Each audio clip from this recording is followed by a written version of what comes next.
Home Alone, the movie that proves that burglars should really leave Christmas alone.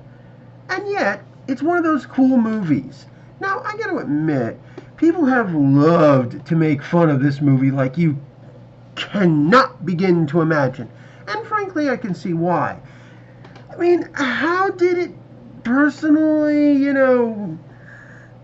become so popular? It's a good question to ask. And yet, it's a fun movie to watch. And it's a Christmas movie. To be fair, the first two are.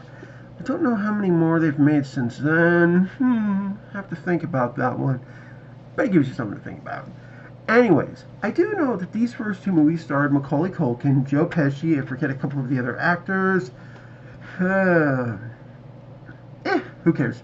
Anyways, what does this movie have going for it that not a lot of the movies do? Well, for one, you do actually have that whole element of this kid has been left at his house. I mean, you think they would have done a head count even at the airport. And wow, I mean, just wow. This kid goes through a lot. It's hard not to see why this kid is the way he is, too. I mean, just think about it. This poor kid gets left alone. His family is like some of the worst people you can imagine. I mean, you've got the filthy, stinking uncle who comes in who milks off the other family members. I mean, it's literally something when I do too, I'll have to talk about that, but damn. Needless to say, this movie still has such an impact, such an opening, such a look. This is definitely one of those going out of the 80s and into 90s films, how it feels, looks, how it does everything. And the spirit of Christmas is in this movie. Not only with the talks that, this kid has, but everything. There's the fear, the chases. It's really an impressive movie in that regard. But does it get better? Well, it's kind of like living out all of our famous fantasies and stuff. And in that regard, it's kind of cool if you think about it, and yet a little scary. People in this house. You're the only one who has to make trouble. I'm the only one getting dumped. You're the only one Yeah, that's acting about up. true. Now, get upstairs. I am upstairs, dummy. Third floor? Go. It's scary up there. Don't Yeah. be silly. Fuller will be up in a little while. I don't want to sleep with fun. You know about him. He wets the bed. He'll pee all over me. I know it. Fine. We'll put him somewhere else. Good. I'm sorry. It's too late. Get upstairs. Oh yeah, great parenting tactic. Everyone in this family hates me. Then maybe you should ask Santa for a new family. I don't want a new family. I don't want any family. Families suck. Just stay up there. I don't want to see you again for the rest of the night. I don't want to see you again for the rest of my whole life. And I don't want to see anybody Oh, else. now it's starting to dawn on I her. hope you don't mean that. You'd feel pretty sad if you woke up tomorrow morning and you didn't have a family. No, I wouldn't. Then say it again. Maybe it'll happen. Oh I yeah. hope I never see any jerks again.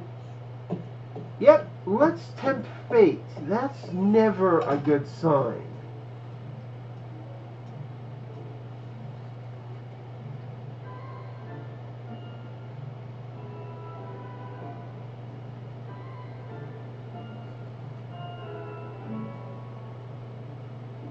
I wish they would all just disappear.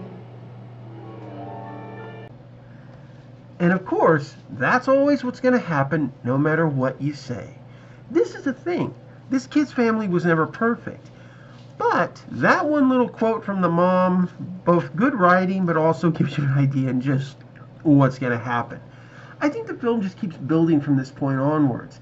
It's not perfect. It's not trying to be perfect.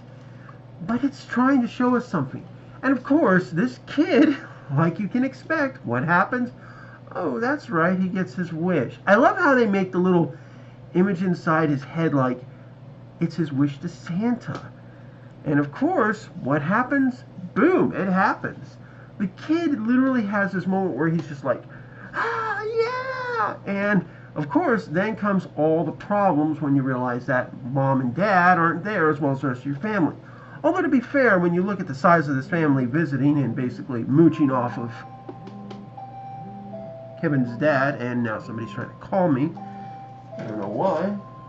And it's the alarm.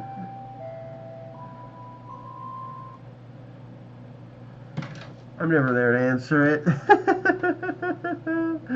Great, I have an alarm while I'm doing my video. Ah, what the hell? Anyways, the film just keeps building from there. It just keeps getting cooler and more interesting. I love how we see Kevin trying to, adapt to them not being there. He doesn't have that grand Christmas dinner, for Eve and stuff. And I love the fact that the mom sort of realizes that, wow, my words that he then picked up on have just come to bite me in the ass. It's so there. And that's the thing. This kid is the youngest of the family. He is getting dumped on. You saw it from some of the kids when you watched the movie. I mean, literally. You've got a bully of an older brother. You've got all of these cousins and little sisters and brothers, well, older than him anyways. You get the drift. I'm an only child, so I don't know what that's like in a family. It kind of sucked a little bit, but still, at least all my shit was mine. Although I did have some cousins, so. Anyways, you go from that to all of this, and it just keeps getting, and you can't see my eyebrows. Wow, how does Santa do it? It's just so cool. The movie just keeps building, and then eventually the wet bandits come in.